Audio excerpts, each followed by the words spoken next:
عبد الله الكعبي. احلى مسا عليك يا الصفرا يا اللي شاغله بالك بيه.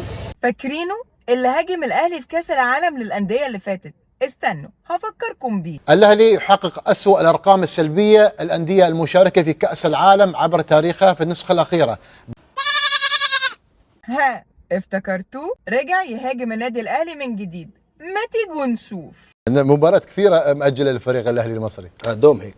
شوف الهلال ما اجلوا له مبارياته، ولا فريق العين مأجلين مباريات دوري ابطال اسيا. سواء بس فريق الاهلي المصري في دوري ابطال افريقيا تسجيل مبارياته. يا كابتن محمد، سؤال: هل الدوري المصري مضغوط اكثر من الدوري الانجليزي؟ سؤال جاوبني انت لي. لا زين، وين الخلل؟ كرهونا في الدوري المصري يا رجل. هو في ايه يا نجم؟ وانت لو ما عندكش كلام تقوله في الحلقه تقوم عامل حلقه تتكلم فيها وتهاجم عن النادي الاهلي؟ طيب بص، انا جاي ارد عليك علشان اقول لك واقول للناس ان كلامك ده اي كلام. واحده واحده كده هرد على كلامك اللي في الفيديو.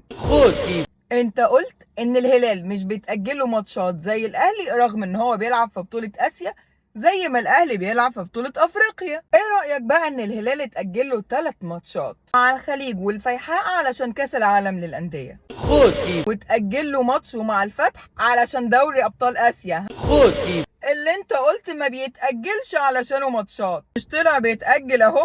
وطلع الهلال بيتأجل له سبحان الله ماتشات عادي، مش هو اي كلام وخلاص. وعلى فكرة علشان انت اتكلمت ان الوحيد اللي بيتأجل له ماتشات في الدوري المصري هو الاهلي، برضو كلامك ده اي كلام. لو انت متابع زي ما انت متابع كده الاهلي كويس قوي، هتعرف ان الزمالك كمان اتأجل له ماتش بلدية المحلة علشان بيلعب في الكونفدرالية. ولا انت مش بتتكلم غير على الاهلي وبس ولا ايه؟ معلش ممكن يعني لو تيجي على نفسك قبل ما تقول الخبر تذاكر شوية علشان ما تجيش واحدة بنت امبارح في الاعلام وتعلم عليك زي ما انا عملت كده. ده انت المفروض اعلامي رياضي كبير في بلدك وعندك فريق اعداد كبير ما شاء الله، مش عارف تعمل اعداد لحلقة وتقول معلومة صح. لو فريق الاعداد بتاعك مش كويس ومش عارف وانت مش مذاكر، طب قولي، طب ابعتلي وانا ابعتلك المعلومات الصح. والضيف بتاعك لو مش عاجبه قوي الدوري المصري ما يتفرجش عليه، الموضوع سهل وبسيط.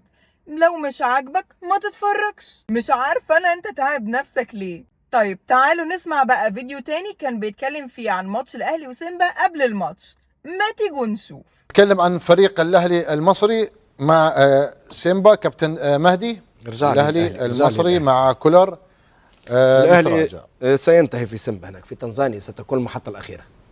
تنزانيا سيمبا التنزاني. نعم، ستكون المحطة الأخيرة للأهلي المصري في رابطة الأبطال باختصار جديد. يعني كولر يروح أو يتم، لا هذا مش موضوع ثاني. بالنسبة ستكون المحطة الأخيرة هناك. متراجع الاهلي كابتن؟ متراجع وهذا مستوى، وما زلت متأكد أنا الأهلي لا يصنف فريق سوبر حاليا.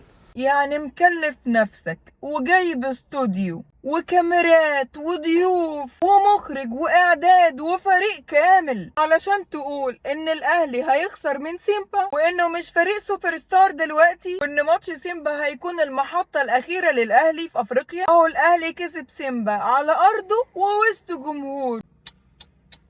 شكلك بقى وحش قوي الصراحة، يعني ولا عارف تجيب معلومة صح ولا عارف تعلق ولا عارف تحلل ولا عارف حتى تتوقع. امال بتطلع على الشاشة ليه؟ ها؟ بس هقولك على حاجة، انت معذور.